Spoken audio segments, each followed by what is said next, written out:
Hey everyone, it's your buddy back again with another exciting fanfic, which is What If Naruto Was Ghost of Anbu and Harem with INO, Part 1. If you enjoy this story, make sure to hit that like button and subscribe to the channel for more fanfics like this. Now, let's dive right into the fanfic. So these two brats are supposed to protect me, the drunken old fool named Tazuna asked the Hokage in disbelief. You should be careful with your words, Tazuna-san. They may be young but they are ninja nonetheless. They have abilities that surpass that of a civilian by far, the Hokage warned his client. Yeah right, let me guess. Pinky here is perfect at stalking her Duck-as teammate and Duck-as is the master of brooding. Tazuna taunted and everyone frowned at the drunken man. You should be careful of your words. We can always deny you our services. The Hokage threatened as a vein grew on his head. The bridge builder paled at the older man's threat. So what do you think? Will you take the mission? The old man sighed and asked no one in particular. Team 7 and his assistant knew who he was talking to while Tazuna looked at the man like he was crazy. I will take it. It sounds too fishy to be true. Maybe there will be some fun for me. A body less eerie calm voice echoed through the room and Tazuna turned white as chalk. Well then you should introduce yourself, boy. Sarutobi smiled as he saw the client's distress. A slight chuckle was carried through the room as it began to collect itself in a shadowy corner of the room. A figure formed in the shadows and stepped out. There before everyone stood a 5 inches 8, tall young teen with back long spiky red hair and cold blue eyes.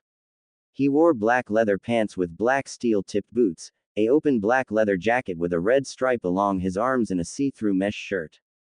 His hite was sewed into his leather belt around his waist. On his back was a huge sword.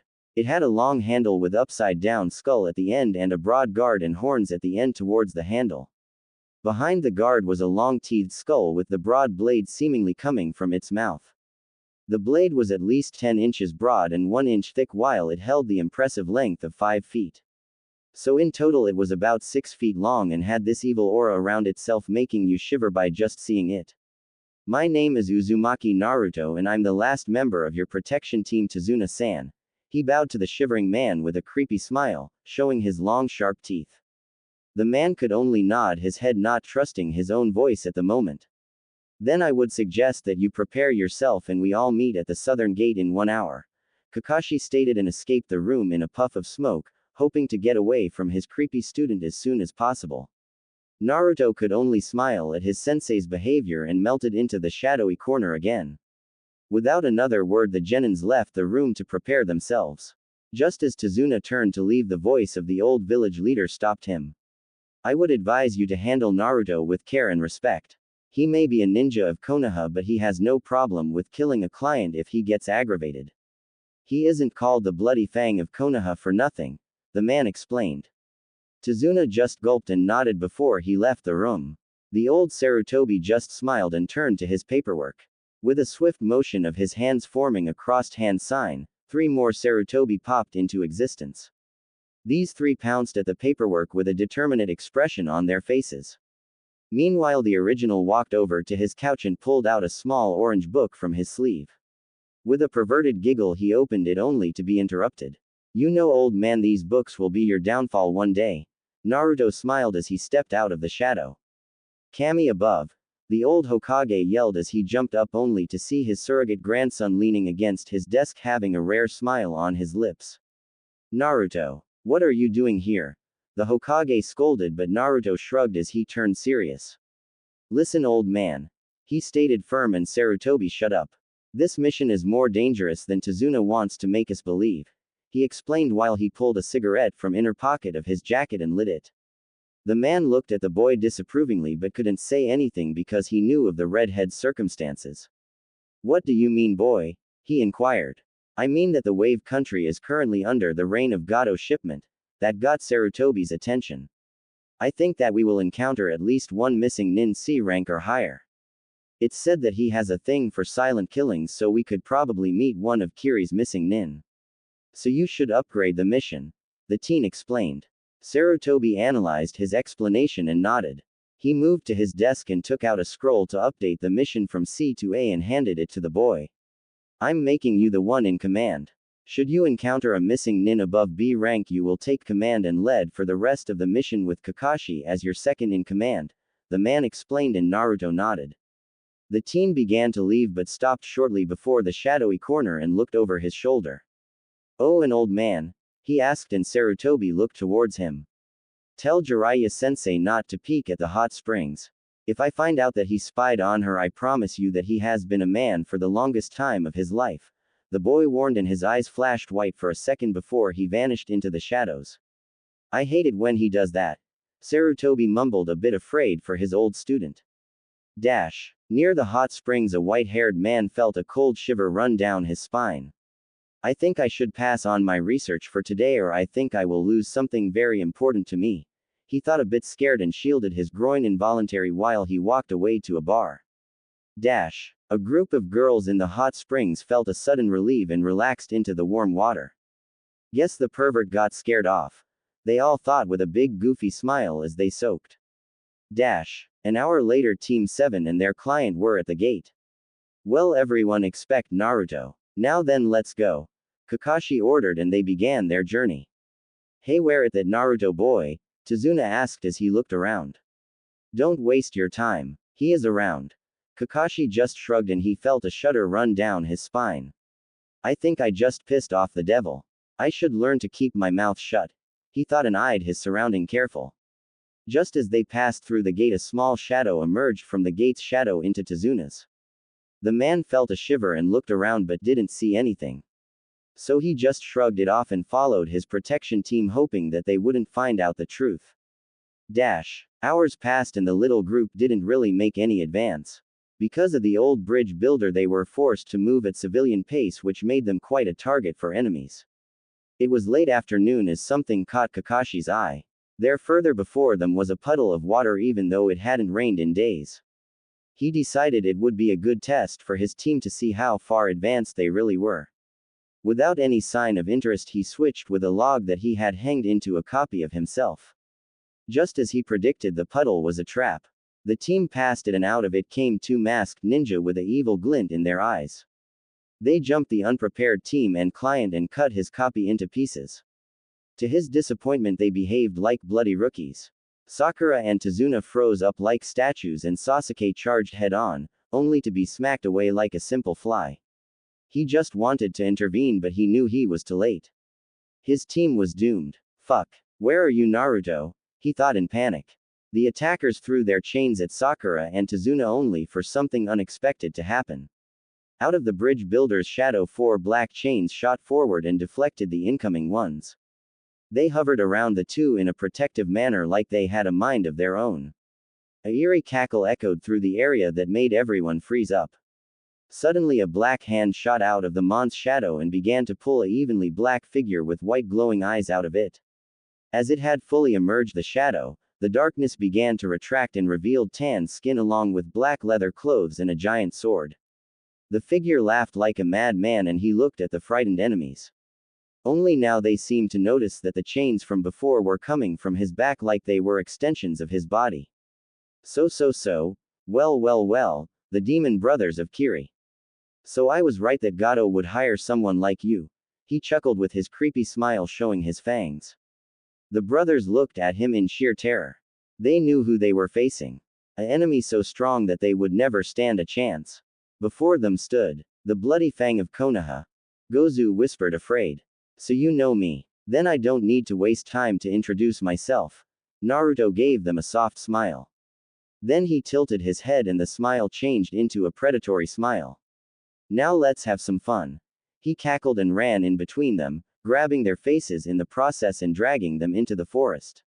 Team 7 and Tazuna looked in the direction their companion had dragged the two missing nin, with such ease, showing them once again why he was a special jonin and they just mere genin. Though they shivered at the thought of the two enemies' fate. Ear-splitting screams echoed through the forest and they flinched in fear. The screams sounded of fear and pain, but most overall of true terror. Just the thought what he was doing to them made them piss their pants. Minutes of terror-filled screams passed till they fell silent. Kakashi had used the time to rejoin his team and client and soothe their worries.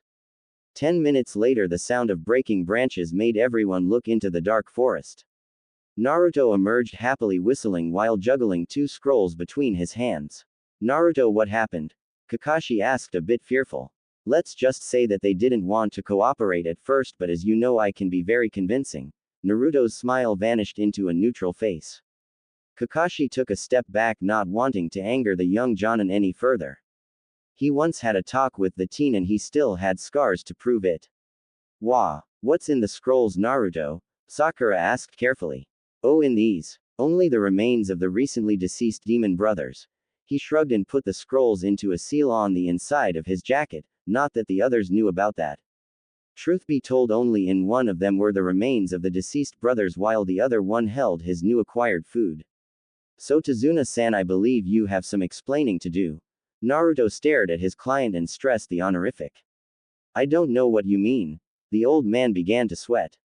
From my interrogation, I got the informations that these two, along with Zabuza the demon of the hidden mist, were hired by Gato to get rid of you. Now tell me, old man, why does that fat midget want your death? He inquired, a bit angered. Tazuna was now pale as death and he looked like a deer in the headlights. He began with a shaky voice. Don't you dare to lie to me or you will get to meet a side of me that only a few have ever met and even less survived. The teen snarled, baring his fangs. Don't you think it's enough, Naruto? Kakashi tried to soothe the teen's anger. With a heavy sigh and a short snarl, he turned around and continued the journey to Wave. Come on. We have a mission to finish. He growled while looking over his shoulder. The others could have sworn that they saw his eyes flash white for a second but shrugged it off, hoping that he would continue the journey in silence, not wanting to deal with his anger. They had once seen the boy in action. To be precisely when their sensei, make that former sensei, Mizuki, attacked him as he entered the classroom and Naruto grabbed him by his throat and ripped him apart, making quite a mess. His sensei, the Toad Sanin Jiraiya, just stood the door and watched the scene, not intervening with his students' actions. After that, no one dared to attack him. Though he and Sasuke had been friends long before Naruto had left the village with 6 years, they were still good friends despite the teen's short-fused temper. During the walk, he sunk deep into his own thoughts, walking only by instinct. Naruto snapped out of his thoughts as Sasuke threw a kunai into the bushes at the side of the road. While Sakura walked over to check if he had hit something, Naruto sharpened his senses to his surroundings. Then he heard it. A whirling sound that came closer, a high velocity. Everybody down. He bellowed and pulled Tazuna to the ground as the other did so too. Just as they ducked, a giant sword flew over them and embedded itself in a tree. Its wielder appearing on the long hilt and smirking under the bandages on his face. He jumped off his sword, pulling it from the tree in a swift motion and placing it on his shoulder. Well, well, well. Kakashi the copycat nin. What an honor. Well, well, well. Kakashi the copycat nin. What an honor. Zabuza smiled under hid bandages as he eyed the team that was supposed to protect his target till his eyes fell on a red head. He gulped. Why? You, he stuttered and stepped back. Why is he so afraid of this boy? Tazuna thought, amazed. Well, hello, Zabuza. It's an honor to finally meet you. The redhead bowed mockingly. Wah. What are you doing here? He stuttered. I don't know what you mean. I'm a Jonin of Konoha after all and was ordered to accompany this mission. Naruto shrugged with a fanged grin. Wah. Zabuza tried to regain his composure. Naruto just sighed and passed the tall man a book which he caught. Page 189. The teen yawned and leaned against a tree. His eye twitched for a second before he smirked. Despite everyone watching, no one noticed him creating a shadow clone in the tree which left the group. Zabuza in the meantime had opened the book at said page and his eyes widened. Sasuke had also pulled out his bingo book and opened said page. The genins and clients' eyes also widened. Everyone gawked at the teen who just yawned. Kakashi stared at him in disbelief. He killed Obito, but Obito is long dead. The one-eyed Jonin thought, confused. I know what you are thinking, Kakashi. Naruto sighed and broke the man out of his musing. Kakashi looked at him confused. Obito survived his accident and went crazy. It seems he saw you killing Rin and snapped. After that he planned to kill everyone. Naruto paused and sighed. He had to be stopped. The teen finished and turned to Zabuza. So what now, Zabuza? You still want to fight? He paused again as the memories of his clone came back to him. Because you associate doesn't seem to be so interested. He finished. I don't want to fight. I know when I'm outmatched. The man sighed. So you will simply retreat? Sakura asked, confused only to be at the receiving end of a death glare. You should thank him, girl. If it wasn't for your friend here, I would have killed you all. Zabuza snarled. Calm down, Zabuza. There is no need for bad blood. Naruto soothed the mont's anger with his own little pun. Kakashi flinched at the teen's little pun because he knew exactly what he meant. You are right. No need for me to spill blood of some fresh genins. Zabuza sighed and rubbed the bridge of his nose. Tay missing Nin and Jonin noticed the sudden shudder that ran over the teen and got a bad feeling. You are right. Naruto trailed off with a dreamy look in his eyes. No one dared to go closer to him till he suddenly shook his head. You may want to have your former partners back, Zabuza. He sighed and pulled out a scroll. The missing nin, he stared at the scroll before it dawned on him. Nah, you can have their bounty.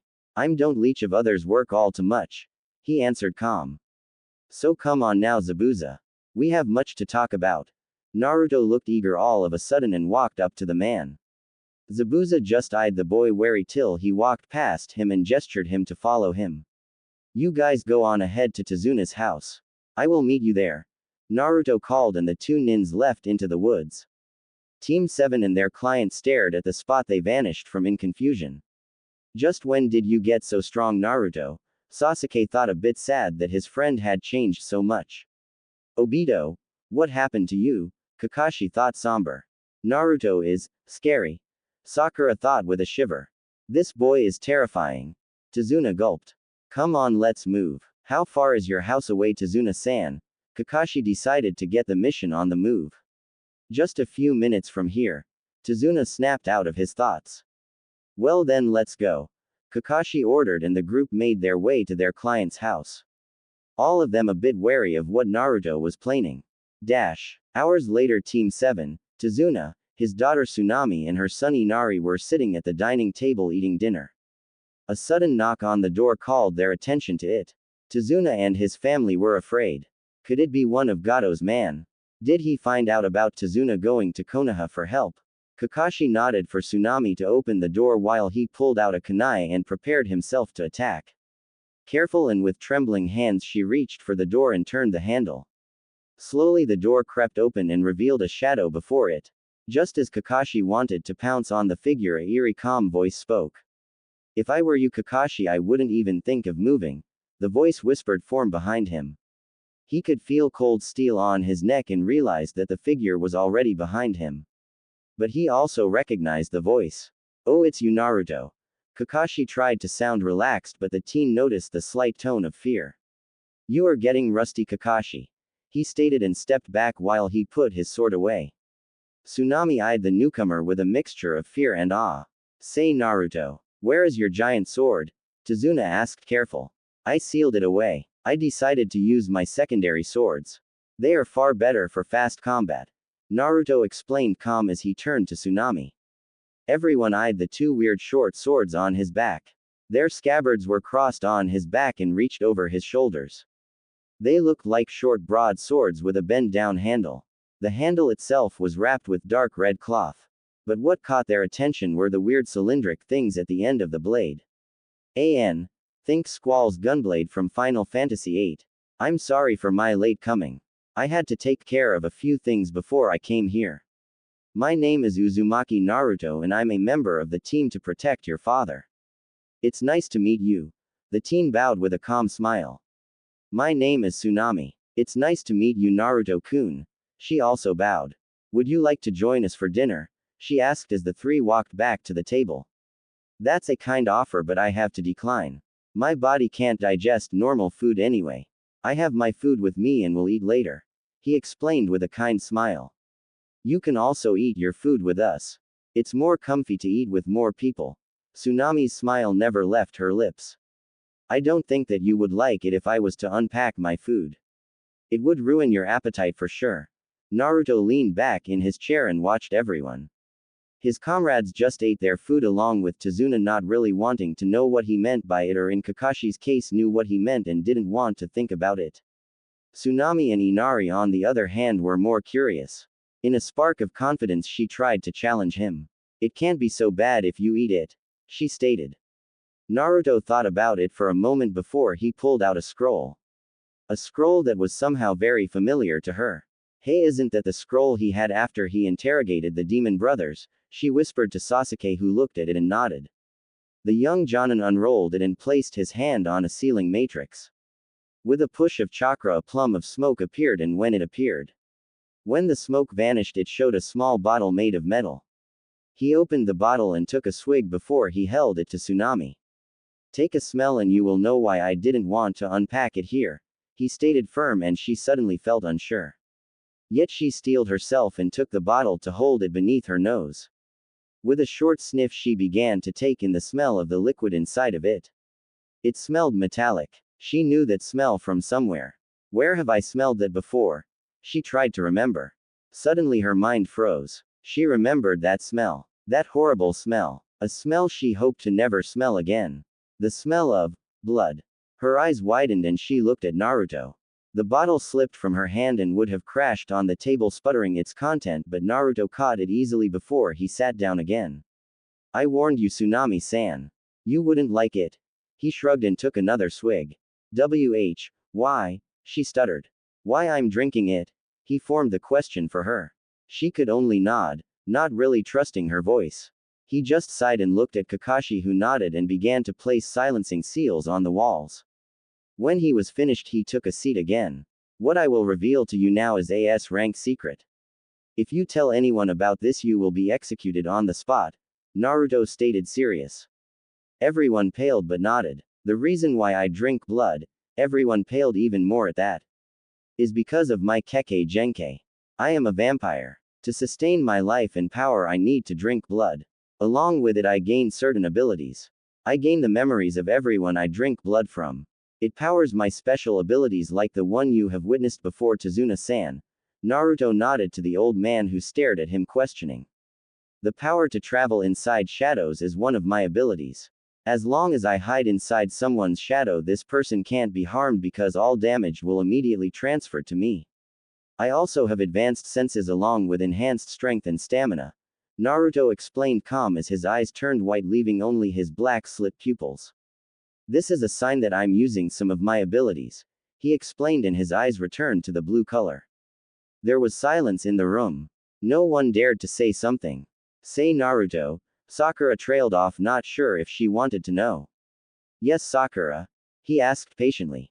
Did you ever? She trailed off once again. Kill someone for his or her blood? Yes. Did I ever kill a villager of Konoha? Yes, on weekly basis. Were they innocent? No, because I only feed on prisoners in the death row. Did I ever feel guilty about my doings? At first, yes, but nowadays I have accepted it as a part of my whole being. I am a vampire, a servant of the Shinigami herself, blessed by her herself. I am a monster who knows no equal. Though there are some side effects when I drain a human, Naruto finished. What side effects? Kakashi asked, not knowing of this. I gain some of the victim's personality when I drain them.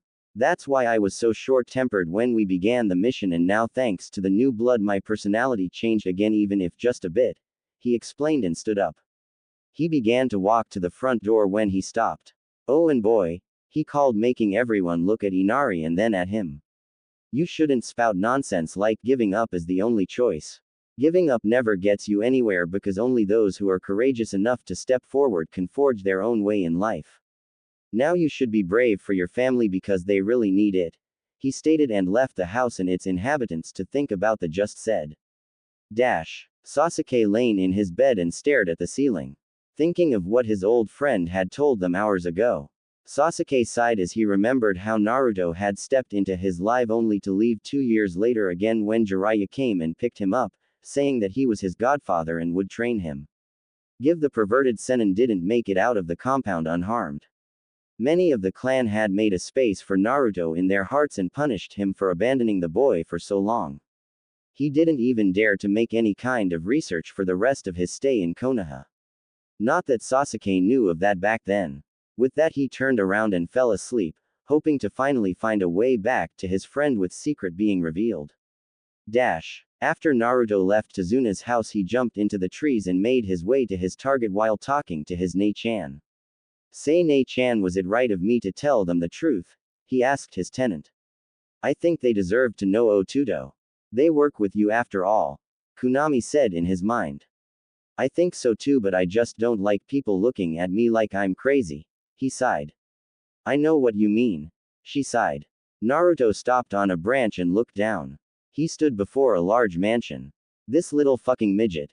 He snarled as the smell of S*X and fear swang by him. Calm down, Otudo. No need to explode right here.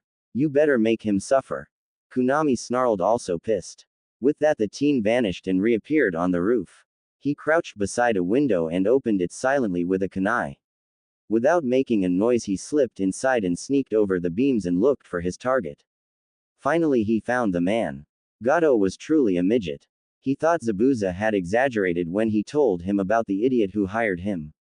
This time the teen slipped into the shadows of the intermediate ceiling and fell to the ground right into the shadow of a flower pot. From there he watched the room and was disgusted. There in the king-sized bed lay 5 gnawed women. This fat midget had disgraced them and covered them in his liquids. A snarl escaped him as he analyzed the situation. You are a dead man, Gato. He thought, angry, and could feel that Kunami agreed with him. Naruto slipped into the next shadow and then into the next till he finally reached the shadow of the desk at which the man sat. He then entered the man's shadow and gained control over his body. Good thing that you found a way to enter someone's mind though their shadow. Kunami smiled at her brother. Naruto sent her a evil smile, knowing full well that she also enjoyed it to smash some bastard's soul. Gato didn't even know what came over him as his mind was set to sleep and Naruto took control. Forming a clone inside Gato, he left the body and materialized beside him. I will raid his safe and you will call his men together. You know what to do. The original stated serious as he walked over to a self-portrait of the bastard. Gato only nodded and left the room. Naruto ripped the portrait of the wall, gaining the attention of one of the women who was actually awake. Fast he turned to her and made soothing gesture. I'm here to help. Gato won't hurt you anymore. He soothed her as he walked over. She began to sob and grabbed his jacket. Her sobs actually woke up the other women and they stared at the teen. Don't worry, I will bring you out of here. Are there more? He asked quietly, not to frighten them. There are more, in the dungeon. One whispered. I will free them once I have raided all of Gato's belongings. By that time my partner should have cleared a path for us to leave through. He stated firm while creating a clone, shocking the women. Don't worry. I'm a ninja from Konoha. He smiled and switched with the clone. With that the clone soothed the women while he cracked the safe. When he opened it he couldn't help but whistle. In it were many scrolls and a huge load of cash. Quickly he pulled out 4 sealing scrolls and sealed everything up while reading the account books in the safe. One scroll held all the money Gato had stolen from Wave with some extra money along with all right on his company. Another one held Zabuza's payment. Naruto was a monster, but he knew that the man and his companion needed the money. The third held the rest of the money that he would keep for himself. And finally the last one held all the scrolls from the safe. The scrolls held secret clan jutsus. Everything. Ninjutsu, taijutsu, kenjutsu, fuinjutsu and kinjutsu. They were too dangerous to leave them in civilian hands.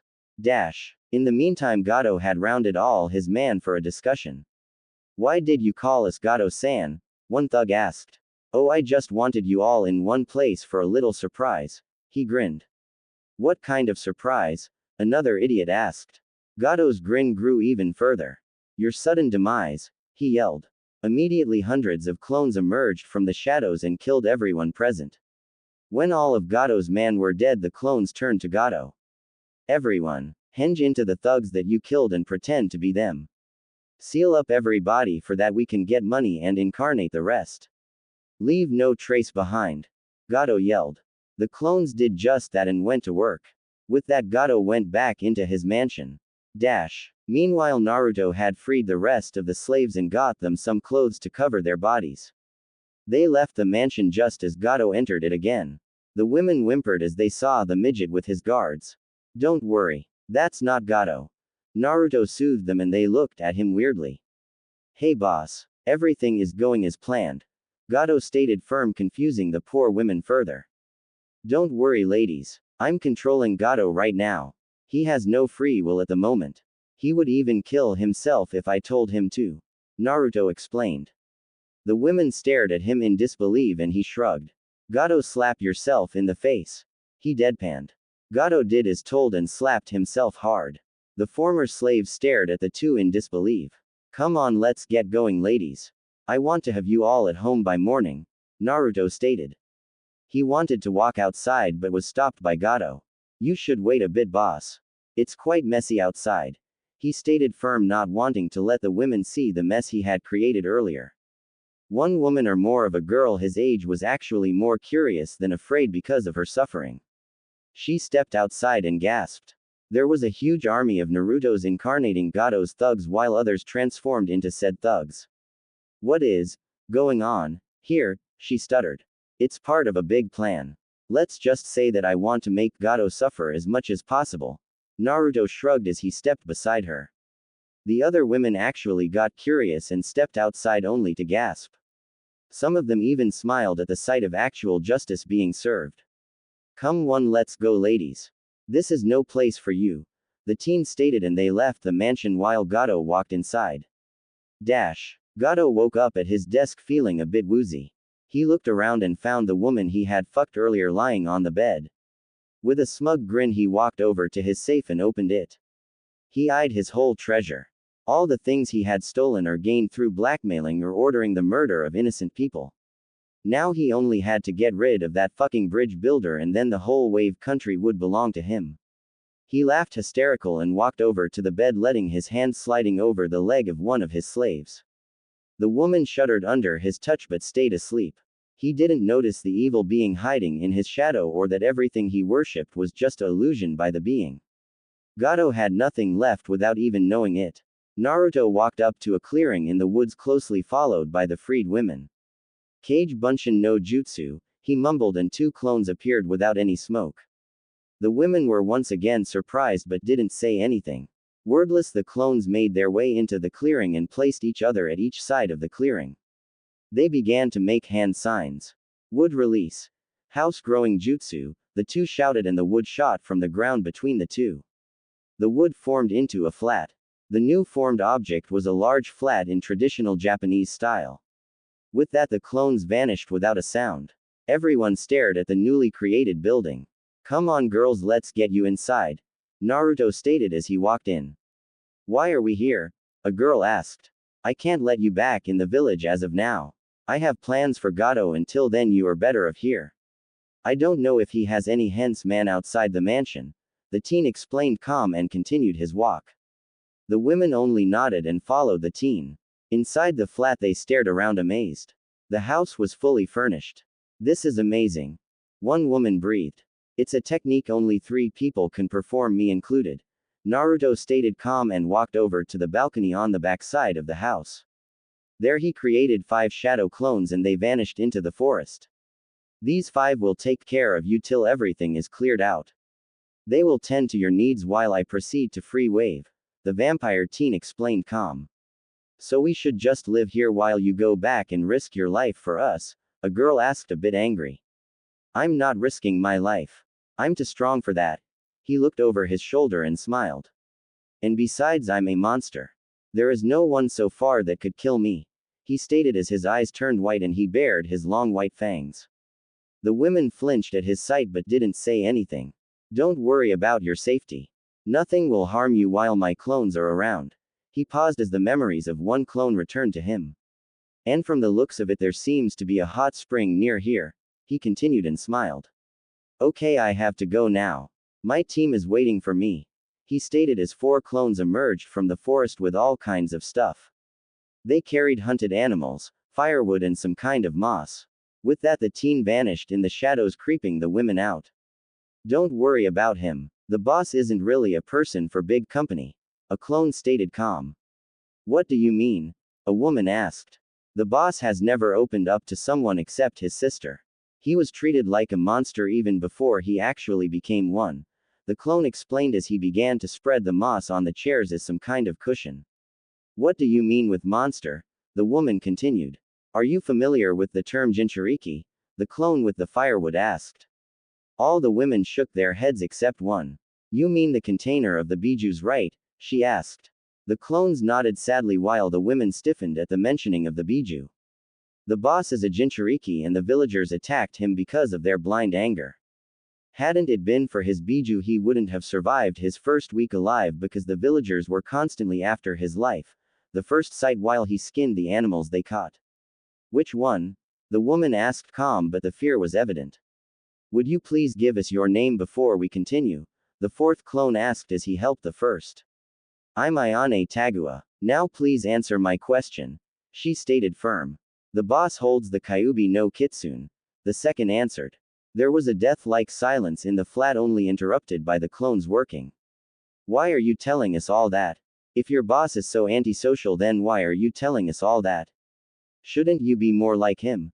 A girl asked, breaking the silence. You are right, we should be the same, and we usually are, but the boss made us four different so we would be a better company for you all. It wouldn't be a good idea if we were as cold as him. The third clone stated as he finished spreading the moss. So come on now, let us all introduce ourselves so we can get along better. A woman stated and everyone nodded. Naruto fell out of a tree beside Tezuna's house, startling Team 7 and Tezuna, who were planning their upcoming training and guard duty. They turned to look at him. Hey Naruto, where were you?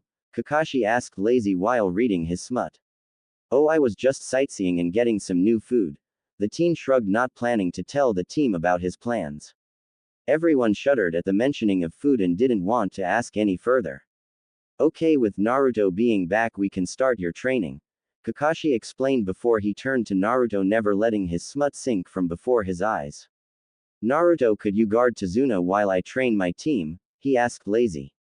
Will do. But you shouldn't be so lazy, Kakashi. It can backfire one day. Naruto stated and gestured Tezuna to go ahead. With that, the Konoha nins separated once again. Team 7 walked into the forest near the house and began the tree walking exercise. Meanwhile, did Naruto and his client reach the bridge? They were greeted by only 4 men. Morning, Akudo. Where is everyone else? Tezuna greeted his coworker. Morning, Tezuna. There is no one else except us 4. Akudo stated sadly. What do you mean? Tezuna looked shocked. I mean that there is no one except us 4 who are willing to risk their lives for this bridge. Gato is brutal. Akudo sighed and rubbed his lower arms. Don't worry about Gato. He won't harm any of you as long as I'm here. Naruto stated firm. And you are kid? Another worker asked. I'm a Jonin from Konohagakure and here to protect the bridge builder Tezuna along with his family and coworkers. My name is Uzumaki Naruto. Naruto introduced himself. The bloody fang of Konoha? One worker whispered, a bit afraid. Don't worry, as long as I'm here there will come no harm to you. Naruto gave a fang smile and created over 20 clones. These guys will assist you in any way you might need them, just don't ask them too much or they can get aggravated. Naruto explained and leaned against the fence on the border of the bridge. With that, everyone went to work once again and with brightened up spirits. Things seemed good for the people of Wave once again.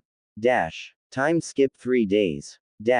Naruto wandered through the forest to ease his mind. While his clones took care of Tezuna and the bridge. Suddenly he felt something and smiled. Well, hell, Haku. How are you doing? The teen asked, seemingly no one. Just then a hunter nin fell out of a tree behind him and landed in a crouch. Hello, Uzumaki-sama. Haku stated monotone. Please stop that, Haku. We are the same age. There is no need for such honorifics. The teen stated. Haku just bowed and Naruto groaned at the teen's behavior. Very well, Naruto-san. He stated firm while Naruto face-palmed. So how is Zabuza doing? He changed the topic. Zabuza-sama is bored out of his mind. He wishes to know when you plan to move. The other teen snickered. Finally, you are showing some emotions, Haku. The vampire thought. Then tell him that we move tomorrow afternoon. Naruto smiled and Haku left in a ice shunshin. Interesting. A Hyouden user. Maybe a Kekkei Genkei. I should ask him later for a bit blood. Naruto thought with a smile. With that he also vanished, but in his characteristic lightning shunshin. Naruto reappeared near Tezuna's house and was greeted by Tsunami doing the laundry. Hello, Tsunami-san. Can I help you? Naruto greeted. Hello Naruto-san. Thank you, but you don't have to worry about it. You have more important work to do. She greeted. Don't worry. Your father and the other workers are safe. I have my clones watching them. The teen explained and picked up a piece of cloth. Without further protest, she accepted the teen's help and they worked together in silence. Tsunami-san. They paused and she looked at him. I have to ask something of you. He continued. What can I do for you? She asked with her usual beautiful smile.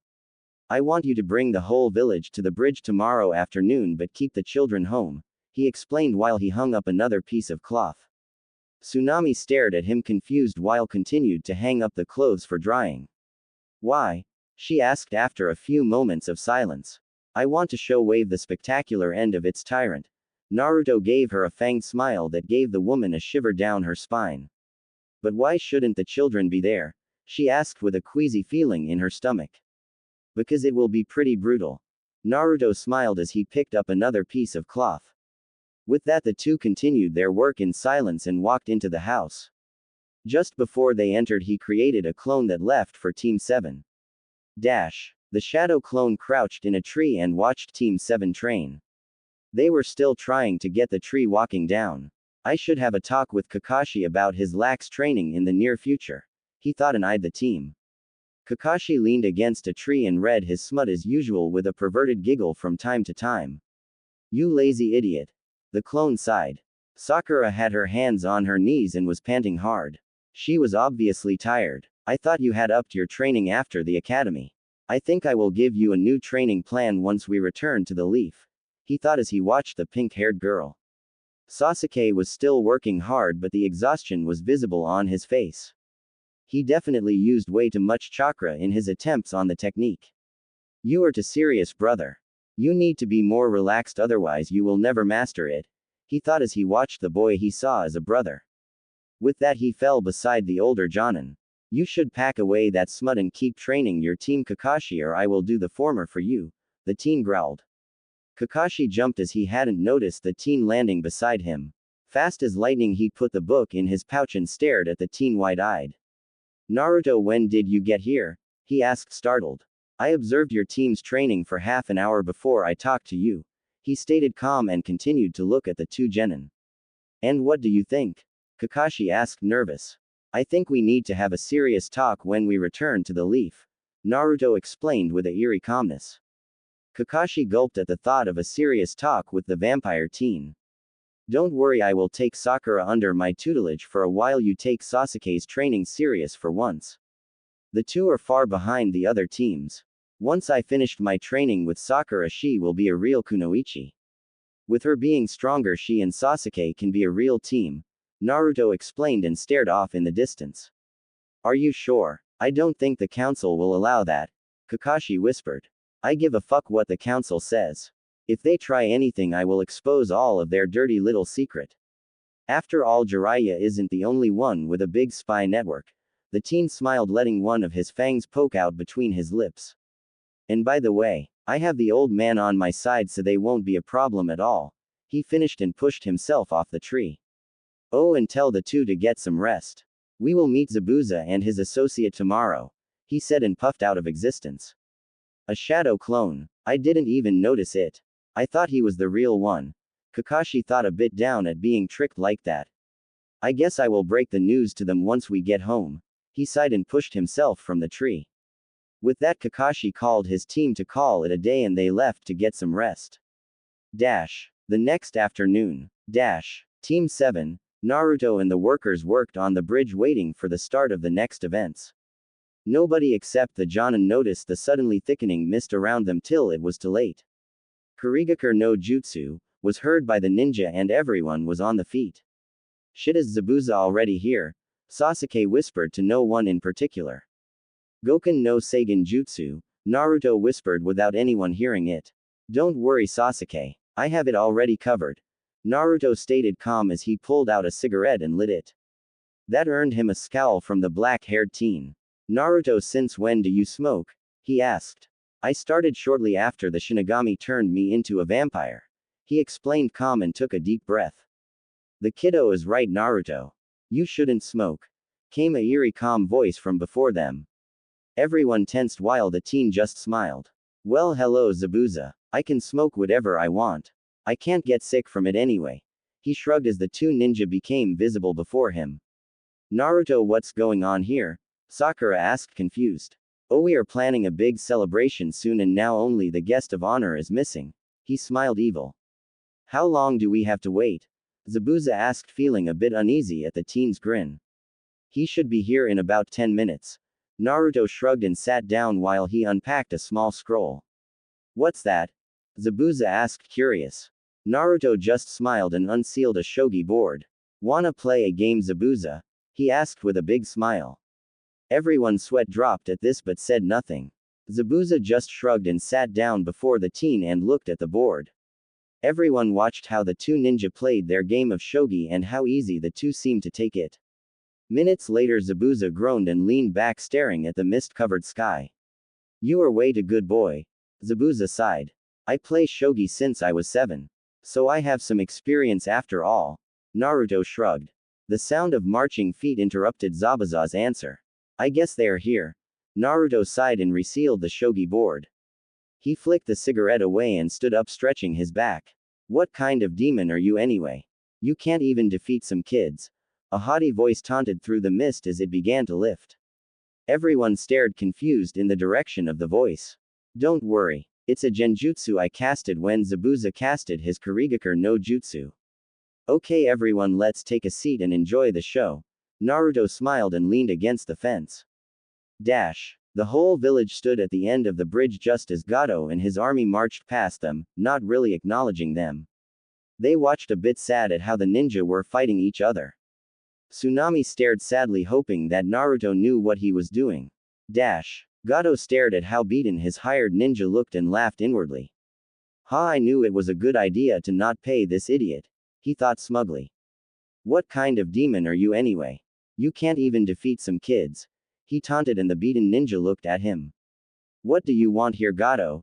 Zabuza growled. Ha, I knew it was good to never pay you. The midget laughed. You damn. Zabuza started but began to caught blood. Gato laughed hysterical while his man stayed silent but smirked. Suddenly the vision of the battle vanished and showed a complete new one. There sat the Konoha ninjas along with Zabuza, Haku and the bridge workers and looked at Gato amused. The fat midget stumbled backward with horror written at the new scene.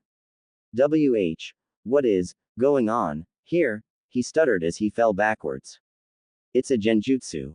One of his men smiled as he eyed the man in amusement. What do you mean? He demanded from his thug. It's a ninja technique to create illusions. Another thug shrugged with a eerie smile. Suddenly Gato noticed that his whole army stared at him with this eerie calm smile and it made him uneasy. What are you guys smiling at? He demanded as he stood up again. Oh, we are having so much fun. Sadly, it's over pretty soon. A third thug explained with a sad sigh. What? Gato demanded but was interrupted as his whole army was covered in smoke. Seconds later the smoke cleared and gasped a breathtaking view. There where his army stood before was now an army of the blonde boy that sat with the other ninjas. Gato whirled around and stared at said ninja. The Konoha ninjas and villagers were also confused while Zabuza just chuckled. Not bad, boy. You switched the whole army with your clone. He smiled and stood up to stretch his back. Yeah, I did that the first night we came here. Naruto smiled and lit another cigarette. Team 7 stared at him astonished. So that's where you went that day? Kakashi sighed. Of course. I raided the midget's mansion and freed the slaves before I casted a genjutsu over the whole building. Naruto shrugged and took a deep breath before he blew a cloud of blue smoke in the air. Gato meanwhile was fuming. If what the kid said was true, then everything he had gained was taken from him without even noticing it. What did you do with the real army? Naruto? Sakura asked, a bit afraid of the answer. Do you really have to ask, Sakura? He blew out another cloud. She just shook her head and kept silent, turning a bit pale. Oh, you have so much talent. Why are you wasting it? Naruto thought sadly. Now Gato, let's end this. Naruto pushed himself off the fence and faced the man. Before Gato could answer, he found that he couldn't move. What is going on here? He thought, afraid. Everyone watched as a shadowy arms came from the midget's shadow and propped themselves on the floor. They heaved a equally shadow-covered body from the Mont's shadow. The figure was definitely a human and had white eyes. When the upper body had emerged, it stopped being human. There was no lower body. The figure just stretched and rose behind Gato, laying its arms over the midgets. Well, Gato, how about I introduce you to one of my abilities? Naruto called casually. The figure stretched his neck till it went over the man's shoulder and faced him fully from the front. Think Orochimaru when he stretches himself. Gato felt like shitting himself but had no control over his body. Come on, my boy. Finish it. Naruto called to the shadow, which turned to him and nodded as a eerie white glowing smile appeared on its face. With that, it formed a shadow kunai and put it in Gato's hand. Slowly he guided the man's arm upwards towards his throat. Gato stared at the knife with fear in his eyes. He wanted to plead for mercy, but he still couldn't move. Then the kunai reached his throat and touched his sweating skin.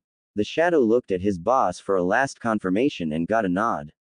With that, he pulled back the kunai and rammed it into the midget's throat. A painful gurgling came from him as he slit his throat from one side to another.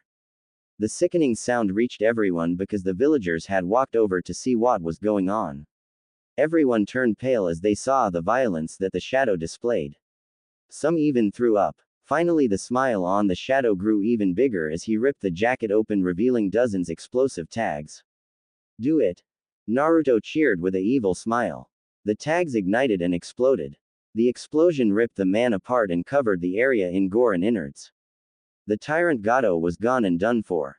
Everyone stared at this show of violence in disbelief, but soon some clapped. The clapping soon changed into cheering. You are pretty brutal, my boy. Zabuza smiled while he threw Sakura a sad look, seeing her puke over the bridge side. I hope she gets in shape soon. He whispered. Don't worry, she will. Naruto smiled as a shadow hushed into his own. What's that? Sasuke asked as he noticed the shadow. That was the shadow I used to control Gato. He was somewhat of a shadow clone made from my powers. Naruto shrugged and rolled his shoulders as if they were stiff. Come on, let's party for tonight. He called and walked to the cheering villagers while the army ended their existence in a big firework for everyone. The teen groaned a bit as he gained their memories but just shook his head. Thanks for stopping the flow of memories, Nei-chan, he thought. Don't worry, Otudo. Kunami smiled. He walked by and picked up a scroll one his clones had dropped and smiled. Everyone walked into the village where Naruto unsealed the content on a table. It was all the food and drinks his clone had taken from Gato's mansion. Come on, everyone. Let's party. He yelled and everyone cheered. The party was big. Bigger than everyone could remember. This was awesome. The children soon joined in and partied. As Naruto's clones brought the freed women from the forest, tears flowed from many. Seeing lost thought family members and friends. While everyone celebrated, Naruto walked up to Tazuna. Hey, old man. Naruto greeted. What's up, kiddo? He laughed, slightly drunken. I have something for you. He smiled and handed the man a scroll which he eyed confused. What's that? He slurred a bit. It's all the money Gato took from Wave with interest and all documents of Gato's company. He smiled and Tazuna's face fell for a second. He seemingly sobered instantly at the teen's words. Wah! He tried to make sense. That's not all. Naruto smiled and leaned forward. I have gotten a word to the fire daimyo a few days ago and he likes my idea. He whispered to the now sobered man. Tazuna looked at him confused. He acknowledges my idea of giving you the title of the Wave Daimyo. He also got the other daimyos to like the idea. He smiled at the shocked expression on Tazuna's face. You, he stuttered. You just have to sign these papers and you are officially the new Wave Daimyo. The teen shrugged and pulled out a document. Right then and there the man fainted. Tsunami looked at her father and Naruto confused before he nodded to her to come over and explain what he told her father. He also handed her the documents along with the scroll he picked up from Tazuna. I think you should take control of Gato's company from now on. I think it would be the best for Wave if you continue it. Naruto smiled and went to have a blast himself, leaving a stunned Tsunami behind. Meanwhile, Inari stared at Naruto the whole time. He had tried to follow him the whole time but failed miserable as the teen moved faster than he could. After Naruto's little speech at the beginning of his stay, Inari had thought about it. Sadly, Inari had to acknowledge that he was right and tried to better himself. He had stopped thinking so negative and began to support his mother more. The next morning the whole village was silent. Everyone slept on the floor with happy smiles on their faces. They had a blast. It was the best party they had even from before Gato came around. Naruto sat under a tree and looked at the scene with a genuine smile. Zabuza walked out behind a tree and sat beside the teen. So what are you going to do now, Zabuza? He asked the missing nin while passing him a scroll. I don't know. I think Haku and I will join the resistance in Kiri. He shrugged. Oh, don't worry about that. Naruto sighed and leaned back. What do you mean? Zabuza asked, curious after he packed the scroll. You didn't read my bingo book entry seriously, did you? The vampire asked with a sigh. What do you mean? The swordman inquired again. I have killed Yagura a while ago. Mei-chan is the god. I'm Mizukage now. The war ended months ago. I thought you knew that and stayed only for the money. Naruto shrugged, ignoring the shocked expression on the man's face. But, what about the Sanbi? Zabuza wasn't sure if he actually wanted to know. Don't worry about him. He's sleeping right now. Naruto shrugged. What do you mean? I sent him back to God's realm where he will live in peace like he always wanted. Naruto explained casually as if he was talking about the weather. There was a sudden silence between the two and they just stared at the passed-out villagers before them. Oh, that reminds me. Naruto began and Zabuza turned to him. Mei-chan says that you should move your sarias back to her or she will make fricassee of your manhood when she sees you again. You have 4 months. Oh, that was 3 months and 2 weeks ago. The teen snickered at the fearful look on the man's face. I have to go, was all Zabuza said and jumped up. He ran to Haku, picked him up and dashed away like a madman, hoping to get to Kiri before his time limit was over. Though Naruto could have sworn that he heard him mutter something. I will kick your ass for this when I see you the next time, brat. The man cursed and soon vanished from Naruto's sensor area. I guess things will get interesting. He smiled and closed his eyes with a calm smile. You can say that again, Otudo. I just hope that you won't piss off someone stronger than you with your attitude. Kunami sighed at her surrogate brother's actions. Hey, I united the revolution army along with Mei-chan and ended the bloodline purge in 3 weeks and beat some sense in your brother before I send him home. Naruto tried to defend himself. I know, but I'm just worried about you, Otudo. Kunami sighed sad. Don't worry, Nei-chan. I won't go down so fast. He tried to cheer her up. I know. I'm still afraid that something could happen to you, Naruto. She sighed again and closed the connection. I will do everything to make you happy again, Nei-chan, even if I have to make a 180 degrees turn. I don't want you to be sad. He thought sadly, not knowing that Kunami listened to him with a slight blush. I hope you can do it, Naruto. She thought with a small smile. Before anyone asks, I have translated my own jutsu with Google Translate, so please don't ask about it. Goken no Seigen Jutsu. This is a wide area jutsu. Once activated, it affects everyone who enters the field of functional radius. The technique lets the affected see what she wants to see. It's hard to detect, so it's also hard to be broken. Team 7 and Naruto stood before the Hokage and waited for the old man's sign to start their report. So how did it go? He suddenly asked, not looking up from his work. Pretty good, even with us running into the demon brothers and Zabuza. We also eliminated Gato, and thanks to the other daimyos, Wave has a new one of their own. Naruto shrugged casually, not really showing any respect to his leader. Everyone in the room stared at him like he was crazy. He has balls of steel to talk to the Hokage like this, Kakashi thought. You should really respect you elders, Naruto. Iruka thought as he rubbed the bridge of his nose. Naruto Ni-san is awesome to be able to talk to the Hokage like this and go unpunished. Sasuke smiled at his brother in everything but blood. Sakura only stared empty-minded, not really knowing what to think of. Meanwhile, Sarutobi only chuckled. Okay then, I will upgrade the mission to A rank under supervision of Uzumaki Naruto. You are dismissed. He smiled and held up a copy of the scroll he had given the teen before they had left. Thanks you, Hokage-sama, old man. Everyone bowed, but not without Naruto gaining a glare from the Chunin teacher. Before we leave, I have a request for you, Hokage-sama. Naruto stated, serious, making everyone look at him because he used his leader's honorific. What kind of request? Sarutobi narrowed his eyes, knowing that the boy would only speak like that when it was something important or uncommon. I ask of you to disband Team 7 temporarily because I want to take Haruno Sakura under my tutelage for 3 months to get her into shape. Right now she is just barely above a first-year academy student, he explained, gaining a wide-eyed stare from everyone while Sakura just hung her head in depression. Furthermore, I wish for Hataki-san to take Uchiha-san's training serious and teach him the ins and outs of the Sharingan, and most importantly not to rely on its abilities only, he continued, and Sasuke smiled that his brother still cared for him. After 3 months of training, I wish for you to reinstate Team 7 just in time for the upcoming Chunin exam. Also, when during that time I wish to leave the village with my student due to an important mission regarding my guardians, he finished with his arms crossed over his chest. Kakashi's and Sarutobi's eyes widened at the mentioning of his guardians. They knew of both and feared them. One was obviously the great Kyuubi itself, and the other was the one that took his family from him but gave him a new power in exchange. The Shinigami herself. Wah! What kind of mission? The Hokage tried not to stutter. Sakura and Sasuke looked at their leader confused, not knowing what could make him so afraid. I'm sorry, Hokage-sama, but I don't have the permission to talk about it freely, but if you wish you can ask my sister. Naruto smiled devilish at the mentioning of his sister, making them pale a bit. But Naruto, you don't have a sister. Sasuke stated firm.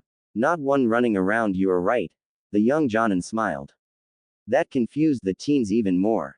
Naruto on the other hand just looked at Sarutobi, who nodded in agreement, and he closed his eyes to let his sister take over. As he opened his eyes again, they lost their shining blue color and were replaced with glowing red eyes with slitted pupils. Well, hello again, Sarutobi. I see you are doing good. A powerful female voice came from Naruto's mouth. Hello, Kurami-sama. The old man shuddered under her gaze. Oh, no need to be so uptight, little one. I mean no harm to anyone at the moment. You can call me Kurami-chan like my Otudo. She smiled as her eyes softened. I will call Naruto she as long as Kurami is in control. Very well then, Kurami-chan. The old man coughed. So what is this mission Naruto spoke of? He found his composure again. Ah, the mission. She mused for a second. She wants us to find my clan for an important mission. I'm sorry, but I can't say any more. She chuckled. So when will this mission start then? He asked. She will visit and tell us when everything is ready. Kurami smiled. Very well then. I grant Uzumaki Naruto and his temporary student Haruno Sakura traveling rights for 3 months. Everything longer than this will be handled like an attempt to defect from the village. Team 7 will temporarily be disbanded and Uchiha Sasuke will be placed under the tutelage of Hatake Kakashi, the Hokage stated, serious as he eyed the mentioned 2 people. Sakura just stood there in shock while Sasuke tried to wrap his mind around the fact that his brother seemingly had a sister and that she lived inside of him. Kakashi just sighed, knowing that if he didn't take Sasuke's training serious, Naruto would kill him if his family didn't find him first. Iruka was frozen in his place since Kurami took her brother's body. He knew of the Kyuubi but not that the two called each other siblings. To be honest, he was about to piss himself because he stood in front of the very thing that killed his parents and was too afraid to even move a muscle. To his fear, she turned her sight to him. The serious look vanished and made place for a sorrowful one. I'm sorry, Iruka. I know I can't undo what I did back then, but I hope we can somehow move on and try to be at least on a neutral level with each other if we can't be friends. She bowed to him.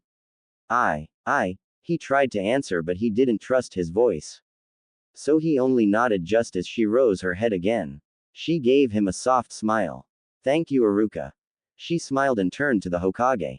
I guess I should go back now. Naruto is getting hungry. She smiled, getting a shiver from the people. With that, she closed her eyes again and let Naruto take over again. You said everything you wanted. He thought, his eyes still closed. Yes. Thank you. With that, she went to sleep. I guess you want to know about another case? The Hokage asked, knowing that Naruto was already back. No. He smiled and opened his blue eyes. I have enough food in my scrolls at the moment. After draining a whole army of thugs, I have enough for a while. He shrugged and turned to the door. I will see you later, old man and Haruno. he stated without turning around. Why? Yes. She stuttered. Come to my compound tomorrow morning 0800. We will start your training at my private training ground. And pack enough clothes for 3 months because you will stay at my compound till you finished your training. No useless stuff, he explained and held a piece of paper towards her, still looking at the door. She took it and saw an address on it. And don't be late. You can ask Kakashi what happens to slowpokes. He growled and looked over his shoulder with his eyes glowing white. Hi. She yelled and bowed deeply. With that, the young Jonin left the office to make preparations for his new student. There was a heavy silence in the room. Everyone stared at the door and the still bowing Sakura. She finally straightened herself and looked at her now former sensei. Kakashi-sensei. What did Naruto mean? She asked, unsure. Kakashi just shivered but lifted his shirt halfway up, showing a scar around his waist and a heavily scarred back. Sakura gulped while Sasuke eyed them curiously. I was once late to a meeting with him and he tied me up with ninja wire. Then he tied a wire rope around my waist and dragged me across the training ground and across the village in an inhuman speed for 4 hours. I was sent to the hospital for a month because of that, and as if that wasn't enough, he also burned all my books so I had nothing to do but stare at the white walls the whole time, he explained and wailed at the end. The teens looked at him in shock and a bit of disgust because of his books. Sakura shivered at the thought of this happening to her, so she made a promise to herself not to be late under any circumstances. Naruto walked through the town ignoring the glares some of the people sent him and made his way to his most favorite spot. The Firefly Cafe. It was just across from the store his friend worked at part-time. As usual, he ordered a small coffee and took his seat. Without anyone noticing, he slipped a sip of blood into his coffee and stirred it. His eyes wandered to the blonde girl hurrying through the flower store and taking care of the plants. Hey Naruto. Someone called and he snapped out his thoughts. He looked up and saw his crush standing before him. Her long blonde hair loose over her back. The big smile on her lips warmed his heart. Hey there Ino-chan. He waved and she took a seat beside him.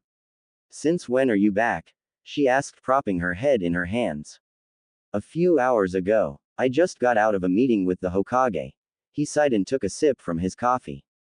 So how did it go? She asked, eager to hear of his mission. It went smoothly. We had a run-in with the Demon Brothers and Zabuza, but the latter backed off because of my reputation. We even freed the Wave Country from a tyrant. He shrugged with a smile. You lucky bastard. She whined with a cute pout. Don't worry Ino-chan. I'm sure you will have your own awesome mission soon enough. He smiled and patted her head. Her smile brightened up and enjoyed the feeling, but she noticed something in her friend's behavior. What's wrong Naruto? She asked, worried. It's nothing. I just told the team about my Kekkei Genkai. He explained with a sigh. And how did they react? She asked, worried, getting a hold of his hand. I think they took it well, but I'm a bit worried. He sighed again and leaned back against his chair. Don't worry about it. I'm sure that everything will work out. She soothed her friend. Thank you Ino-chan. He smiled and gave her a small fanged smile. You should get some rest. You look like the living dead. She gave him a small chuckle which he returned because of her joke. Will do. Don't overwork yourself and greet your parents from me. He smiled and set a few ryo on the table. See you later Naruto. She waved and ran back to the flower shop. Naruto's eyes followed her retreating form. His eyes stopped on a flower pod that held a aloe plant and frowned as his thoughts went to Ino's current boyfriend. Shikamaru was a nice guy, but something seemed to be on him lately. The redhead had met him shortly after he had graduated, and despite his anger for being with his crush, he liked the guy quite a bit. He was smart and calm, maybe a bit too lazy for his taste. But lately he seemed to be distracted by something and left Ino to herself more and more. Maybe I'm seeing a bit too much into it. He shrugged and vanished in a lightning shunshin to get some rest at his compound. Hey mom, I'm going to stay with my new Jonin sensei till the beginning of the Chunin exam in 3 months. He is going to teach me a lot of new stuff. Sakura yelled as she ran upstairs and began to pack her stuff, always remembering her warning. What do you mean new Jonin sensei? Haruka Haruno called after her and followed her. Well, I got a new sensei. He promised me to make me stronger so that I could make Chunin in the exams in 3 months. she explained, packing her stuff into her traveling bag. Why do you have to stay with him then? You can always go to meet him. Her mother asked, confused. Well, he wants to start early and he lives on the other side of Konoha. So going there every day would take too long. Plus we are leaving the town some when during training to get some experience, Sakura explained with excitement. Oh, this new sensei sounds like someone really strong, Haruka teased. Well, yes. He is the bloody fang of Konoha after all. The teen shrugged and mother froze up. She knew who hid behind the alias and she hated him with a passion. Why do you want to train with him? She hissed at her daughter. Sakura looked at her mother confused. One moment she was happy and she got angry. Does she have a problem with Naruto-san? She thought. Well, the Hokage ordered me to train under him. The bubblegum girl shrugged. Well then that sounds reasonable. Haruka hissed with venom, thinking on how to rip the Hokage a new one. Well mom, I need to prepare some stuff for tomorrow. Do you need anything else from me? She asked her fuming mother. No. That's all. With that she stomped outside. What the hell? Sakura muttered, looking after her. She then shrugged it off as her mother's usual overprotectiveness acting up again. Naruto sat in his garden meditating. His mind sorting through the training he had planned for Sakura. He knew she had potential, but how to acquire it? One of her 3 problems was that she's missing physical fitness. The second was that her chakra reserves were a joke, and finally third, she missed creativity. Well, I guess I should go and get some scrolls for her. The ones I have are insufficient at her level. He sighed and created 4 clones. Alpha, you go to Kurenai to get scrolls on basic genjutsu and some advanced scrolls. Beta, you go to the library and hospital to get books on anatomy and medical jutsu. Theta, you go Anko-chan and get a scroll on poisons. Gamma, you go through my library on genjutsu, medical jutsu and poisons. Yes boss, they shouted and vanished in a shunshin. Now then, I guess I should prepare the training gear for Sakura. He sighed, and with a puff of smoke her unsealed a scroll from the inner pouch of his hakama. He unrolled it and looked over the many different sealing matrix in it. He coated his right fingertips in chakra and began to touch different seals, activating them. 5 puffs of smoke later he rolled the scroll up again. First was a special set of training wrappings with strengthening seals so that they can withstand his training. Second were wrist and ankle bands with gravity seals. Third was a battle kimono specially created for ninja, made from chakra conductive material to harden it if needed. Fourth, a set of training weapons with gravity and strengthening seals. And fifth, a ink set so he can draw seals when needed. He eyed everything calm and collected before he sighed. Okay, this will be some serious training. Sakura will cry for mercy in the evening. He smirked. A static feeling ran over his skin. Wordlessly he created another clone who walked to the front door. Hello Sakura-san. He stated as he opened the door. Hello Naruto-san. She bowed to him. Come in. I will bring you to the boss. The clone stepped aside and let her in. Boss? She asked, confused as she came in. I'm only a shadow clone.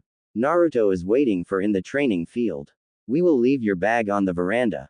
He stated and guided her to his boss. With a gesture he told her to drop her bag as they passed the veranda and walked out of the house and towards the training field. There she saw another Naruto balancing cross-legged on a bamboo shoot. Welcome Sakura-san. I must congratulate you on your timeliness. You are 15 minutes early. He smiled but his eyes stayed close. Thank you Naruto-san. She bowed but blushed at the sound of her rumbling stomach. Well, since you are early I guess there is still time to eat breakfast. He nodded towards his clone and he went to get something to eat. While we wait, let me explain this training to you. He gestured her to sit in front of him. Naruto lifted his right leg from over his left and let it hung loosely downwards so that he only sat on the bamboo with one leg. Then he leaned to the right side and fell. With a twist of his body he kicked the bamboo shoot in the air and landed on his feet. As the shoot came down he caught it in his left and leaned it over his shoulder. Sakura gaped at his acrobatic skills, though they were nothing unusual in their business. With a flick of his wrist a cigarette appeared in his hand and he stuck it in his mouth. With a flick of his fingers he created a small flame atop his right index finger to light his cancer stick. Shaking his hand he extinguished the flame and took a deep breath. Now listen close. This training will be hell. I have training gear and clothes for you ready. We will start with applying resistance seals to your body, he explained. What kind of seals are that? She asked, confused, and tilted her head a bit. A resistance seal does just what its name says. It puts a set amount of resistance against each move you make. It would be like walking in water. He shrugged. And how do you apply these seals? She asked, confused. With ink on your bare back. He shrugged, taking out an ink can and a brush. She immediately blushed tomato red and her mind went into overdrive. But I don't, she stuttered. Don't worry, Sakura-san. I don't plan on taking your innocence. He smirked at her sputtering. I only need your back bare so I can apply the seal between your shoulder blades. You can cover the rest of your body. Then after the ink is dry you will change into the training gear behind the curtain over there and we will start your training. He explained and pointed towards a tree where a curtain hung over a deep hanging branch. She only nodded and began to open her top. While doing that she turned around and let her top slide downwards and covered her chest with her arms. Well, I didn't meant now. Oh well, she can eat after she changed, he thought, surprised. So he set himself to work and began to apply one of his personal resistance seals. This one was stronger than the usual ones. A few minutes later he stopped and eyed the seal for any fails.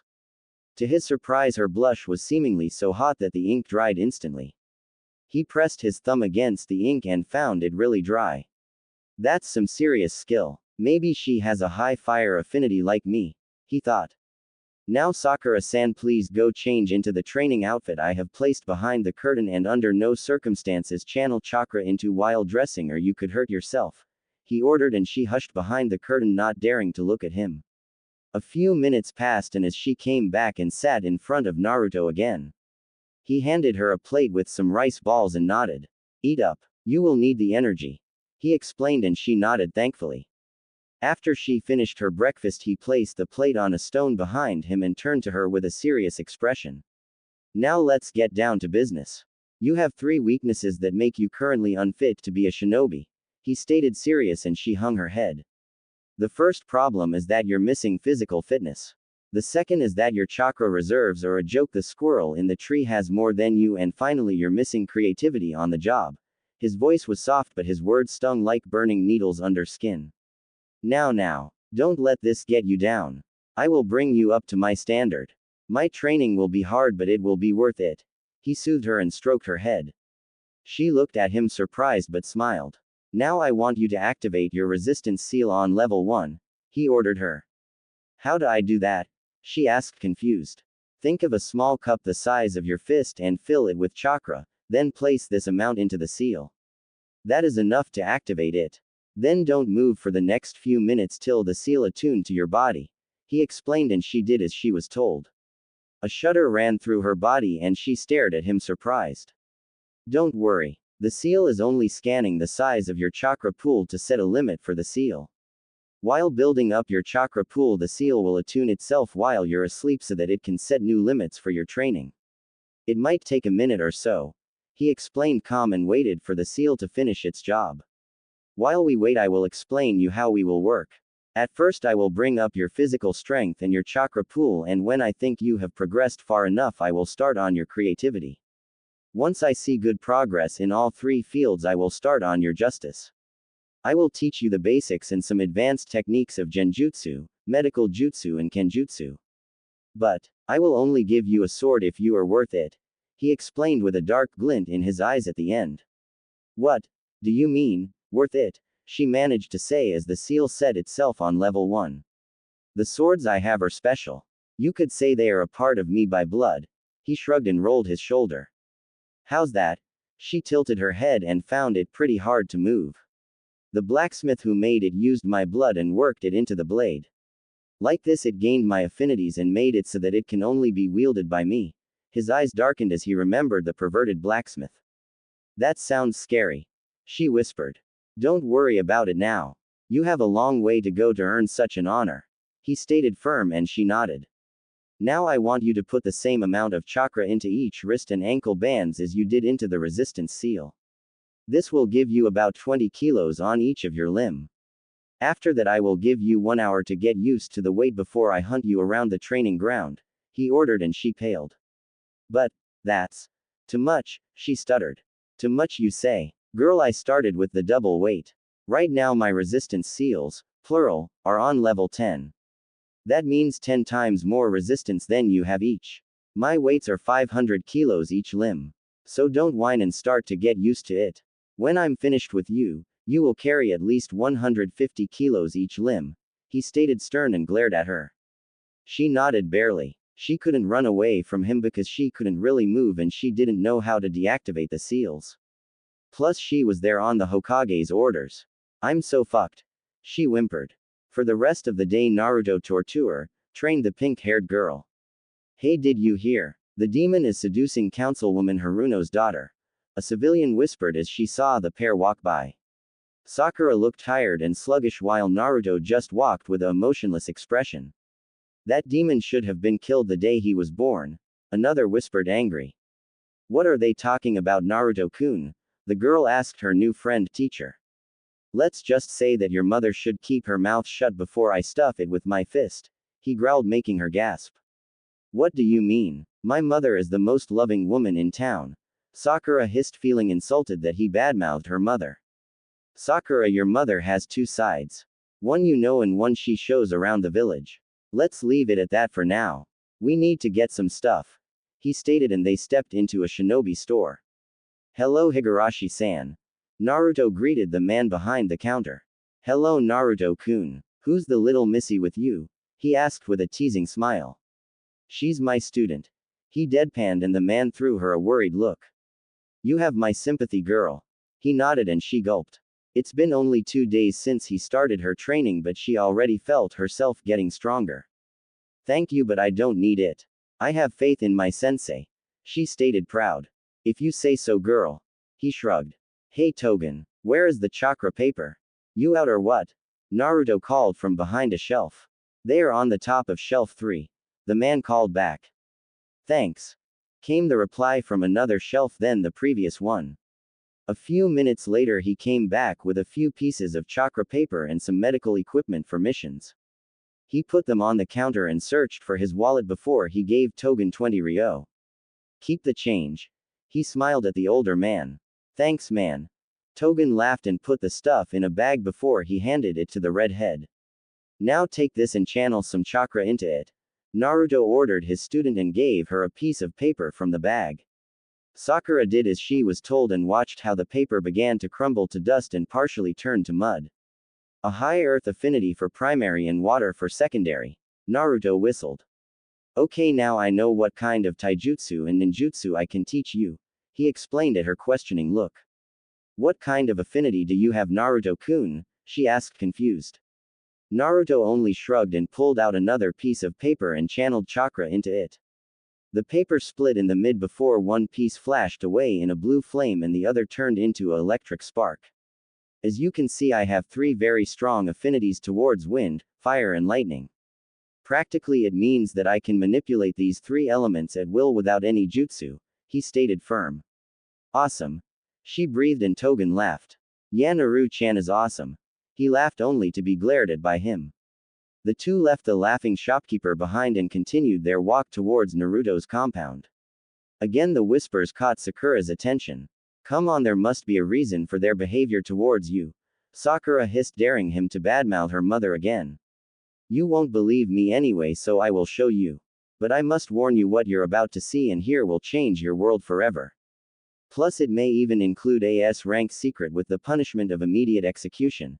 He explained, serious, and she gulped as she saw how dark his eyes suddenly looked. I swear that I will keep everything I hear a secret, she vowed. Good, but keep your mouth shut under any circumstances, he stated and took her hand before he stepped into a shadow of an ally nearby. He pulled her along and both entered the cloudy world of the shadows. They made their way towards the council chambers till a screen-like window cleared before them and they could oversee the whole room. Sakura gasped as she saw where they were, and even more when she saw her fuming mother. I demand that this fucking monster should be killed right this instant, she screamed like a banshee. Stand down, Haruno-san, Fugaku sneered. No, I will not stand down. The Kyuubi is seducing my daughter and I will not allow it, she wailed. Sakura looked at Naruto with a fearful look. He only shook his head looking at her. She then turned back to the council. Haruno, you have broken my law once again. If you don't want to be executed right here and now, you will shut your mouth, the Hokage ordered, releasing some of his killing intent. The woman growled but nodded. Now I don't need to remind you that Naruto isn't the Kyuubi but its jailer. They are not the same, Shikaku explained while rubbing his temples. Now I know how the others feel when I scream like this. Sakura groaned in her head while rubbing her ears. But Naruto being the jailer of the Kyuubi. How does that work? So he isn't the same. He must be really strong to keep such a beast under control. She looked at her sensei. His eyes glowed white in anger, but he kept his mouth shut and stared at the meeting. Now back to today's reason for this meeting. Naruto decided to train Sakura for the Chunin exam since he sees great potential in her. The Hokage explained, making Sakura blush at the compliment. Haruka only growled that the demon was training her daughter but puffed her chest that her daughter had potential. Not that anyone cared. Haruno-san must have great potential for Naruto-kun to want to train her. Fugaku explained, serious. Of course. She is my daughter after all, she wailed again with a proud smile. And yet you have no skill at all. You are worthless. You only gained the seat in the council due to your deceased husband. Hiyashi sneered at her, making her shut up and boil in silence. Now I will say it only once. Naruto will train Sakura till the Chunin exam and that's final. The Hokage growled, shutting all arguments up. Come on, let's go. Naruto whispered, and the window closed again without anyone noticing their presence at all. So you are hold the Kyuubi inside you? Sakura asked, trying to comprehend how different her mother was when she wasn't with her. Yes, and in a way you already met her. He explained as they flew through the shadow world. What do you mean? Oh, she asked before she remembered what happened in the Hokage's office 3 days ago. So that was her? She asked, a bit afraid. Don't worry. Kurumi-ne-chan is a kind-hearted woman. She only attacked the village because she was under a genjutsu. Naruto explained as he opened a pathway for them to step into his house. So is she still your prisoner? The girl asked. Yes and no. She lives inside me but can freely access my senses. He shrugged and they walked into the kitchen where a clone just set the table for lunch. The two ate in silence. While Sakura tried to understand how her mother could be such a bitch, the redhead rolled himself a few cigarettes before he put them into cigarette case he always carried with him. After lunch the two were about to return to their training to distract Sakura from her mother but were distracted by a cold feeling creeping into the room. Oh wait a minute, Sakura-san. We have a guest. He stated, and the two walked back to the table. While Sakura sat down, Naruto walked to the kitchen and poured in 3 cups of tea. He put all 3 on the table. Sakura eyed the empty seat where the 3rd cup stood. Suddenly a figure became visible on the chair. It was a woman with pale skin, white eyes and bottom long silver hair. She wore a white kimono with a red layer beneath. Her smile was calm and her eyes were lidded. Hello Motoko-ne-chan. Naruto greeted her. Hey there Naru-chan. She teased him with a loving smile. Who is that Naruto-kun? Sakura whispered to her sensei. I am the Shinigami Haruno-san. The guest stated with a carefree smile. Sakura paled as white as chalk and gulped. I think I need new panties. She thought, afraid of the embodiment of death. And I can read minds. The woman deadpanned, making her eyes go wide and a blush spread across her face. Now Motoko-chan. No scaring my student. Naruto scolded her in a playful tone. You are no fun Naru-chan. She pouted and picked up her cup. She began to sip her tea and looked at her avatar in the mortal plane. I guess you are here to inform me about where the Fox clan has moved and that it's nearly time for the ritual, the vampire stated, calm, looking over the edge of his cup. Yes. The clan moved to Land of Whirlpools. You have 2 weeks to find them before the ritual begins, she explained, enjoying her tea. Land of Whirlpools. You got to be kidding me. Naruto sighed and rubbed the bridge of his nose. What's so special about that land? Sakura asked, confused. The Land of Whirlpools is the origin of the Uzumaki clan, making it Naruto's home and birthright. He is the son of the Whirlpool Princess after all. Even if Uzushiogakure was destroyed years ago, the land is your heritage. Motoko explained, calm, making the bubblegum genin look at her sensei with big eyes. Why did you have to tell her that, Ne-chan? I have been trying to hide this for as long as I can think till they were ready. He sighed. Till who is ready? Sakura inquired, eager to know. I have a few of the surviving clansmen rebuilding Uzushiogakure to its former glory. But none of them have ever found any sign of the Fox clan. Naruto explained and turned to Motoko. As you know, foxes are tricksters. They can hide pretty well. The woman chuckled. Don't remind me. He sighed, hearing the giggle of his other Nei-chan in his mind. I must leave now, kiddo. See ya later. With that, she vanished again and the warmth returned to the room. Interesting woman. Sakura stated, absent-minded after a few seconds, already over the shock of meeting the Shinigami herself and survived to talk about it. Nei-chan is quite different from her reputation. Naruto chuckled. Now come on, pack up, we have to leave soon. I will send a shadow clone to the Hokage to inform him of our departure. He stated, and Sakura ran to her room to get her stuff, seemingly not bothered by her weights anymore. Interesting. I think I should increase her weights about 5 kilos each, the teen thought before he sent a clone to the old man. He walked into his room to change into his usual leather attire and sealed all necessary scrolls into the seals in his clothes. Carefully he eyed the weapon seal on his right wrist before he decided on the fox fangs hanging on the wall. So he strapped the gun blades to his back and stretched to make sure everything sat right. Okay, everything ready. Just a short detour to say goodbye to Ino and we will be on the road, he muttered and walked into the hallway where he was greeted by the already waiting Sakura. You are fast. I'm impressed. He nodded and she smiled. The two walked out of the compound and Naruto activated the security seals around it to make sure that no one could get inside. They walked in silence. Naruto thought about Ino and his mission while Sakura smiled widely, thinking on how awesome her sensei was and that she could maybe catch a look at the legendary Uzushiogakure. They stopped before a familiar flower shop. Give me a second. Naruto nodded towards the shop and Sakura accepted it. She didn't know why he always came here but shrugged it off that he liked flowers very much since he had such a great flower garden and took care of it with so much love. Hey there, Ino-chan. He greeted his crush. Hey Naruto-kun. Ino blushed but noticed his attire. Another mission? She asked, a bit sad that he was about to leave again. Yeah, but a private one this time. I have some things to deal with outside the village. He shrugged with a loving smile. So, is it true that you are teaching Sakura-chan? Ino teased with a bitter smile. Her heart stung as she asked this, just like it did when she heard the rumor. She knew he didn't like the pink-haired girl, but she couldn't help but feel hurt and jealous by it. Yeah, I took her under my tutelage till the Chunin exam. So you better be ready for when the exam begins. He laughed. His laugh was so warm that she blushed a bit. Don't worry about her getting special treatment. I gave Asuma and Kurenai each a few advices and some equipment on how to step up your training. You will all kick as in the exam. He encouraged her. Thank you, Naruto-kun. She smiled thankfully. See ya when I'm back, Ino-chan. Take care of yourself and tell the white-haired pervert that I will fry his as if he tries anything. He scowled at the thought of said pervert. Will do, Naruto-kun. She smiled with a blush, thinking about the only situation she would meet the perverted Sanin. Naruto-kun thinks of me in the hot spring, she giggled with a bit of nosebleed. Naruto didn't see it anymore because he already walked outside to meet up with Sakura. He lit himself a cigarette and sighed. Everything all right, Naruto-kun? His student asked. Yeah, I just thought about the mission.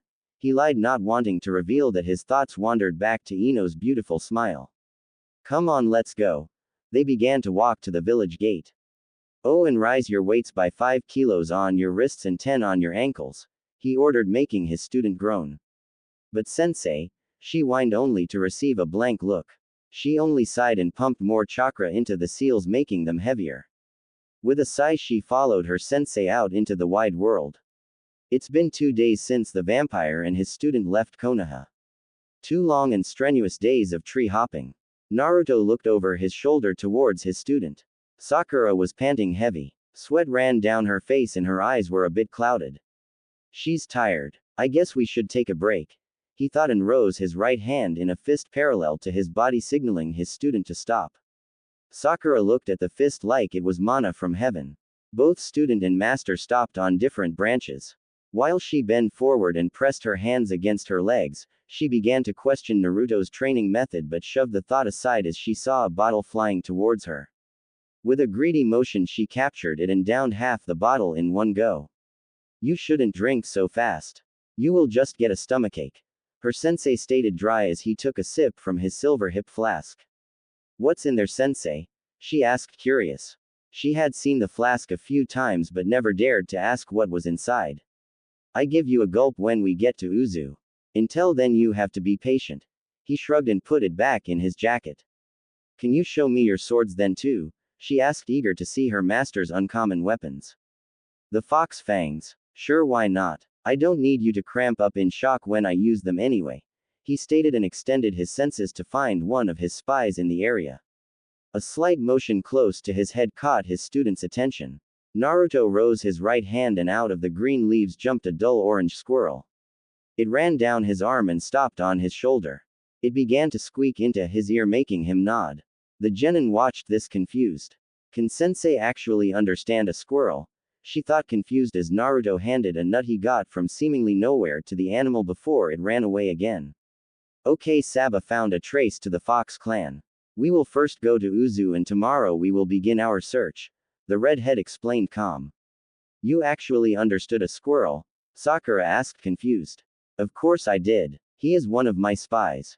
He shrugged and turned to look for the direction of Uzu. You have spies? She asked, awed. My spy system rivals that of the toad sage Jiraiya. But instead of humans I have all kinds of animals working for me. There's no one who would suspect them to be a spy. The teen shrugged, making his student's jaw drop. Incredible. She breathed. Come on. It's still some way to Uzu. We will use Shadow Walk to get there faster. You are exhausted and I want to get there before tonight. You have done good so far, so I'm allowing you some rest. Naruto explained, serious as he jumped to her. He grabbed her arm and both sank into the shadow of the tree trunk they stood on. The dark fog of the shadow world made it impossible for a commoner to navigate through. The vampire, on the other hand, just thought about his goal and a window opened before his inner eyes. Like this, he saw right where he was going. They flew through the fog in silence. The genin looked around and eyed the strange shadows they passed. She could have sworn that she actually saw glowing eyes in the darkness but shrugged it off as part of her imagination. A window opened before them just a few minutes later. As they stepped out, Sakura had to shield her eyes from the bright daylight. As her eyes got used to the light, she looked around and gaped at the sight.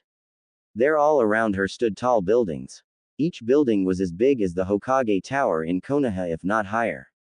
From the look of it, they were made of glass or something like it. Each building had a 10 feet wide metal rail in the mid running from floor to roof. She saw some kind of shops in a few houses around her. Come on, Sakura. We're going to my place. There you can take a rest while I talk to my people. Naruto stated and jumped to a metal rail and clung to it using chakra. Sakura followed a bit slower because she couldn't help her curiosity and looked all around. Say, Naruto, she began, and he looked over his shoulder.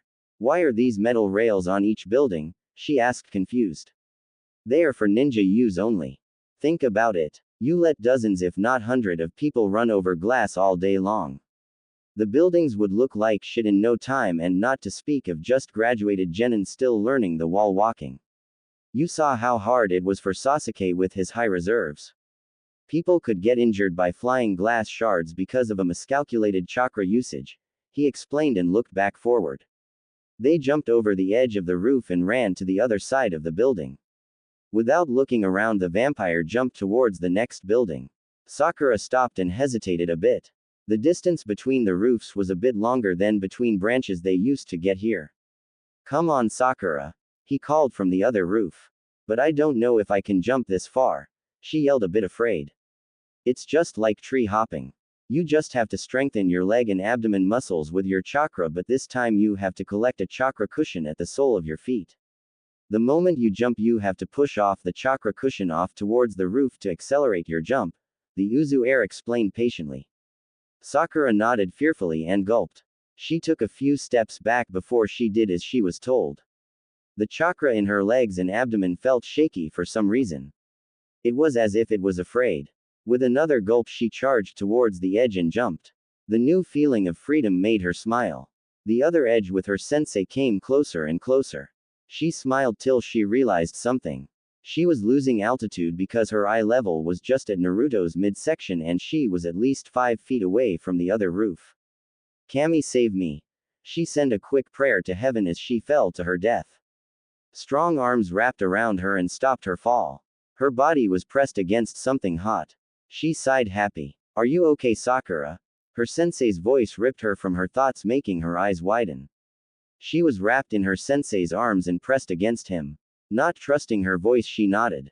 Come on then. Let's get going. He smiled for a second before he walked up the wall and sat her down on the roof. With a sigh, the vampire opened the chest pocket of his jacket and pulled a headset out of it. Not looking at his student, he pressed a button on it and put it in his right ear. After a short beep, a connection was established. Naruto here. Connect me to Ta-chan. He stated, getting a confused look from his student. He only pointed at the device in his ear and she nodded dumbly. Na-chan? A female voice asked through the connection. Hey Ta-chan. How are you? He laughed with a genuine smile to his student's surprise. Good, good. So why are you calling?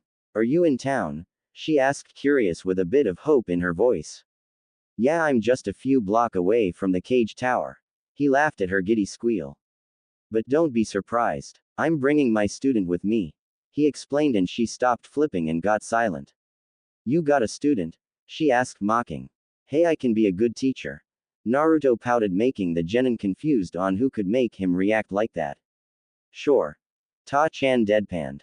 Okay, let's leave it at that. We will come over in a few minutes. He explained as he reached up for the headset. See ya soon. She laughed and the connection was terminated. Who was that sensei? She asked with a tilted head. You will see soon. He stretched his arms a bit. Come on. I will carry you to the cage tower. I don't want my student to crash land after a 5-story deep fall. He explained and crouched down before her. With a reluctant nod, she climbed on his back and wrapped her arms around his neck. You ready? He asked. Why? Yes. She stuttered at the proximity. With that, he stood up and rushed over the edge of the building towards the 12-story tall building with a red Chinese-styled roof a bit further into the heart of the city.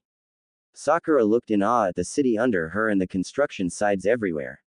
She even noticed some kind of platforms on all 4 sides of some buildings, shortening the distances between the buildings the closer they got to the cage tower. So, this is Uzushiogakure? She asked, not looking away from the city. Yes. The people rebuild it quite well. Plus, having thousands of super-powered shadow clones running around to help fastens things quite a bit. He shrugged, making her tighten her hold on him a bit. That's amazing. And no one knows? She asked, astonished. Well, Jiraiya and Sarutobi know about it. Then there is Tsunade and you now, obviously. He stated dry. Sakura only nodded and kept watching the city. Okay, hold on tight. Naruto ordered as he prepared a power jump up to the balcony around the top level of the cage tower. Sakura only nodded and held onto him for her dear life. The vampire teen saw this as a sign of her readiness and jumped. They turned into a blur as they shot upwards and past the handrail of the balcony. With a short shifting of his weight, he twisted forward and landed in a crouch. Sakura had her eyes shut tight and clung to him for dear life, not noticing that they stopped moving. We're there, Sakura. You can let go now. The Jonin deadpanned. Her eyes opened and jumped off his back with a deep red blush. After straightening her outfit, she looked at her sensei. He gestured her to follow him and they walked into the top floor. As they passed people, Sakura noticed them bowing to him or greeting him with high respect. With a nod towards a man behind a desk, they entered the Uzukage's office. There behind an enormous desk sat a red-haired teen already waiting for them. Well, took you long enough, Na-chan, she teased him. Sorry, I crossed path with a black cat on my way here and had to go all around Uzu to avoid it. He deadpanned, making Sakura sweat dropped at his Kakashi-like excuse. Kakashi sneezed 2 times. While he rubbed his nose, he thought about it. Someone just used one of my excuses and talked about me. Maybe Sakura. Nah, she would never use that. He shrugged and returned to Sasuke's training. Come on, Sasuke. Keep it up. You still have 3 laps to run. He yelled, making the teen grumble.